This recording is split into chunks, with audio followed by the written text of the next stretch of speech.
Barack Obama. En Cuba, Barack Obama en la Argentina. Tal vez un balance de la gira latinoamericana del presidente de los Estados Unidos que no sea el mejor para el sur del continente. Lo vamos a hablar y vamos a hablar de las proyecciones de lo que está ocurriendo en esta misma semana en el sur de América. Nos acompañan Lucas Molinari de Radiográfica. ¿Cómo estás, Lucas? ¿Cómo te va, Gaby? Muy bien. Y Marcelo Jaquet, de la Corriente Política 17 de agosto. ¿Qué tal, ¿Cómo están, Marcelo? Gaby? ¿Cómo andan? Un placer que estés aquí. Muchas gracias. Vos tenías un programa de televisión en el Sí, canal fue hace Amigo una zambullida, una pileta vacía, digamos, porque parecía una momia mientras uno iba desarrollando el programa. Pero bueno, lo fuimos haciendo, tuvimos una experiencia de 10 programas. En algún momento por ahí lo retomamos. Crece la gráfica, Lucas, ¿eh? Sí, bueno, ahora estamos con la consigna de, ante el apagón mediático, encender medios populares. En realidad venimos acumulando mucha audiencia, la verdad por una coyuntura que no esperábamos ni queríamos, pero bueno, se viene realizando una buena tarea y también con una dificultad, porque el tarifazo de luz nos pone ante una situación de ahogo económico. Bueno, la radiográfica, que funciona en una empresa recuperada, ahora posiblemente se esté realizando un amparo, algo que están también realizando desde otros distritos, porque bueno, en realidad hasta ayer habló Melconian diciendo que esto era poco, es decir, que vienen por más. Así que el tema económico es lo que preocupa. Determinante. Sí. Y seguramente tengamos que, bueno, ahora en abril sabemos que va a estar el encuentro del Foro de Radios Comunitarias y la idea es poder impulsar algún tipo de campaña, de política hacia adelante que sea de modo reivindicativo para todos los trabajadores de la comunicación popular, porque de no tener algún tipo de gestión con el Estado para tener respaldo en pauta, ¿no? En también el tema de las tarifas. Bueno, hablábamos también con gente de Córdoba, de la Ranchada, y el tema de pagar la luz hoy es un desafío. Claro, o si no, será bueno bajar el transmisor, que no es la idea, en ¿no? Cuanto a la reunión de oyentes, al encuentro con una gran cantidad de gente que escucha la gráfica, entre otros medios, es cierto, se debe al embudo en que se ha generado, pero también a la calidad del producto ofrecido. Creo que se puede pensar en una dimensión de elaboración que tal vez esté un escalón por encima de los medios que tradicionalmente se consideraron populares en otro momento o vinculados a un lineamiento popular. Y ustedes están sacando una revista, la 17 se llama. Sí, veníamos sacando una prensa ahora también, digamos, me parece que la cuestión financiera de las organizaciones populares está difícil, digamos, entonces por lo tanto es una cuestión a atender y por ahí estamos intentando de ver de cómo encontramos la manera de poder tener una política mucho más activa comunicacionalmente a partir de las redes para suplantar, digamos, un costo que implicaría sacar una revista bimestralmente. Bien. Obama estuvo en Cuba, ¿no? Ya la sorpresa inicial del desbloqueo meses atrás impactó a la opinión pública. Ahora la presencia de un presidente norteamericano en la isla revolucionaria es todo un dato. Sin embargo, a mí me quedaron claroscuros, ¿no? No me dio la sensación de una visita inocente. Y quiero señalar, vamos a poner coro de silencio como para introducir al tema. En general, todo el mundo nacional popular o de izquierda en América Latina difundió el discurso de Raúl, aplaudió el desarrollo. Ahora, en el medio, las viñetas de humor de Telesur fueron muy significativas, ¿no? Telesur mostraba, mientras cubría con elegancia y con objetividad la visita, las viñetas se daba vuelta Raúl para saludar a Obama y en ese acto le soltaba la mano a Maduro y Maduro se caía, ¿no?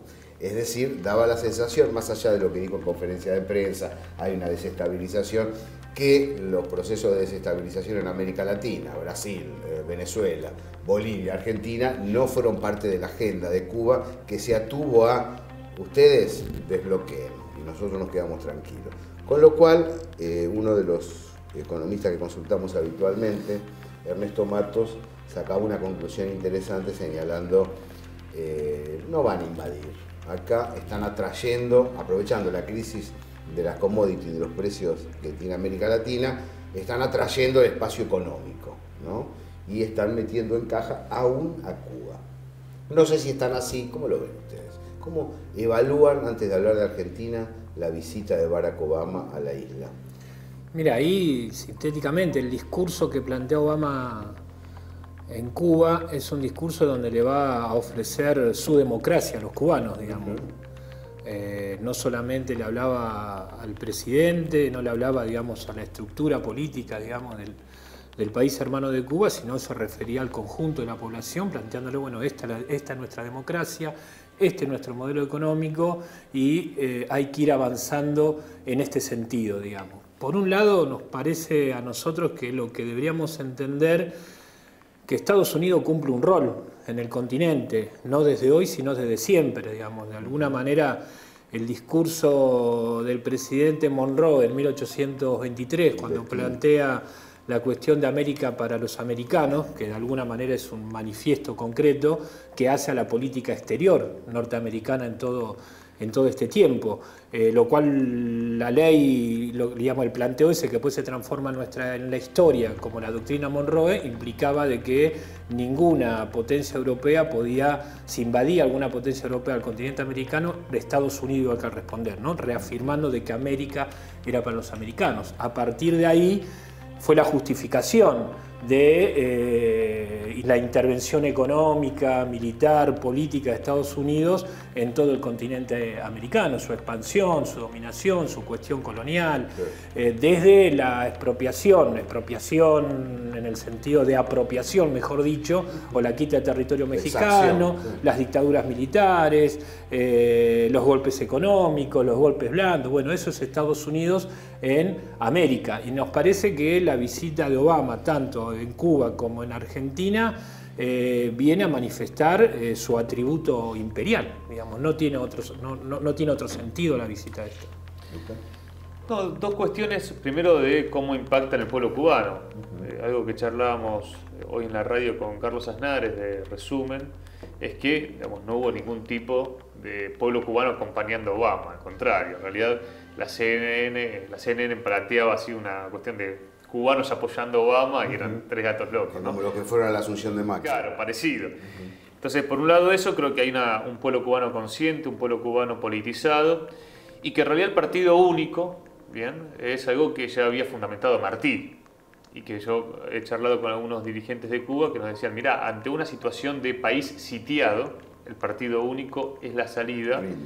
Y en realidad, claro, Obama va a plantear la democracia liberal que, claro, hoy con Mauricio Macri, habiendo ganado las elecciones, ¿no? Es un laboratorio en ese sentido, así como lo fue Chile con el golpe de Allende, con los golpes que luego sucedieron y que implicaron el Plan Cóndor, bueno, hoy es la Argentina. Y yo creo que en ese sentido hay que entender el rol que, implica Mauricio Macri para el tablero de Estados Unidos, por qué esta gira, ¿no? De Cuba a Argentina, y también lo que después va a ser el Tratado de Paz en Colombia, porque lo que han entendido las oligarquías es que por estas democracias liberales pueden llegar a generar estas, hoy diríamos, seocracias, ¿no? El gobierno de las multinacionales y el liquidar los intervencionismos. Tal vez están un poco entusiasmados, ¿no? Están entusiasmados, claro. Pero me parece que están sobreentusiasmados. Yo creo que con una nueva variación del precio del petróleo los resultados electorales son distintos. Es decir, creo que están hablando de una década conservadora como si estuviéramos en el tramo Reagan-Thatcher. Como diciendo, esto va para largo y cambia estructuralmente. Y yo digo, bueno, ni China se ha retirado del juego, ni Rusia se ha retirado del juego, ni el Papa se ha retirado del juego, Irán tampoco se ha retirado del juego, es decir, están festejando una victoria que en realidad es un avance, no mucho más que eso por ahora. Puede llegar a serlo, pero no es tan sencillo. Bueno, ahí están los desafíos del campo nacional, popular, latinoamericano, antiimperialista, digamos, ¿no? Que todo eso es parte, digamos, de nuestra historia. Y un dato con respecto también a lo de Obama, digamos, esto que él tanto reivindica, que es la democracia liberal, es algo que hoy se está poniendo en cuestión en la Argentina, ¿no? Cuando la mayoría del Frente para la Victoria vota a favor del fondo buitre, ¿no? Del acuerdo buitre. Ayer hubo acuerdo... La mayoría del Frente para la Victoria. No diputados, pero en el Senado sí. Han logrado un dictamen de mayoría con más votos de los necesarios. Y donde hay quienes se excusaron de votar a favor, como Abal Medina, pero que uno sabe que es más una cuestión de excusa que de política, digamos. No hubo quien haya batallado, salvo excepciones, digo, la de San Luis, ¿no? Bueno, la de Santa Cruz, pero en realidad luego las representaciones han dicho nosotros queremos el endeudamiento. Bueno, hoy hablamos con Andrés Aciaín, economista que estuvo presente en el plenario de comisiones, y les decía, bueno, a ver, coméntenme cuál es la viabilidad económica, si lo pensamos en términos empresariales, de lo que van a hacer con el endeudamiento, y no había quien le responda. Entonces me parece que hay, digamos, hay una encerrona de la democracia liberal que hoy se plantea en la Argentina, que es la que creo que hay que poder empezar a debatir, porque nos la plantea el propio Barack Obama, ¿no? Cuando va a Cuba y dice, la democracia liberal, ¿no?, es el camino. Yo creo que volviendo al propio Juan Domingo Perón, cuando ponía, ¿no?, en aquellos 70, la discusión sobre estos representantes que muchas veces, cuando llegan al Congreso, en el caso de la Argentina, se olvidan de a qué representan, ¿no? Entiendo el planteo. El problema que yo veo es, ¿y cuál sería el mecanismo? Porque en general el movimiento nacional llegó al gobierno a través del voto, no hay otra instancia. Sí produjo hechos significativos de carácter insurreccional o movilización masiva, 17 de octubre, 20 de diciembre del 2001, es decir, el pueblo argentino se manifiesta en las calles y resquebraja las estructuras. Pero después la consolidación de ese avance es un voto universal y secreto de manera tradicional. ¿Cuál sería la opción a ese tipo organizacional? Sí, pero ahí hay una cuestión concreta que en realidad se llega por medio de los votos, digamos, las experiencias populares, digamos, pongamos el peronismo, por ejemplo, ¿no? Digamos, cuando uno caracteriza la impronta imperialista de Estados Unidos con todo su engranaje, la oligarquía criolla, etcétera, etcétera, sus medios de comunicación, su poder judicial, eso queda al descubierto cuando empieza a haber procesos políticos donde el Estado-pueblo, pueblo-Estado empieza a desarrollar y pensar una Argentina diferente. Eso es lo que fue el peronismo, a partir de un hecho insurreccional. Sí. Ganan las elecciones posterior al hecho insurreccional. Cuando el proceso avanza y esa construcción del peronismo, que de alguna manera tuvo una característica policlasista porque representaba diferentes sectores sociales, en un momento determinado, Perón en el 52, cuando avanza con la Constitución, una Constitución absolutamente avanzada para esa época y para esta época, para este contexto de América Latina, termina quedándose con la clase trabajadora, digamos, porque se rompe de alguna manera esa alianza, digamos, y termina siendo derrotado militarmente, digamos, en función de un golpe, más allá de la cuestión de elecciones. Es decir, que el voto universal en algún momento, cuando los pueblos y estados avanzan a las transformaciones, es absolutamente interrumpida. En una época a partir de las dictaduras militares, hoy a partir de lo que se denomina los golpes blancos. Entonces estamos viendo qué es lo que pasa en qué es lo que pasó en Paraguay, qué es lo que pasó en Honduras, es decir, cómo va desarrollando el poder judicial y el poder mediático, que son de alguna manera los dos grupos de tarea de el bloque de poder, digamos, de la región, avanza con el poder judicial y avanza con el poder comunicacional y te van destruyendo los procesos populares a partir de 3-4 ejes esenciales, digamos, el tema de la corrupción, el tema del narcotráfico, el tema de la inseguridad, como para poder plantear tres cuestiones concretas. Entonces, militarmente o judicial, comunicacionalmente, te termina destruyendo cuando el voto universal termina siendo utilizado en forma correcta. Entiendo la descripción, comparto buena parte de ella. Vamos a ver cuáles son las opciones. Quédese aquí en La Hora de los Pueblos.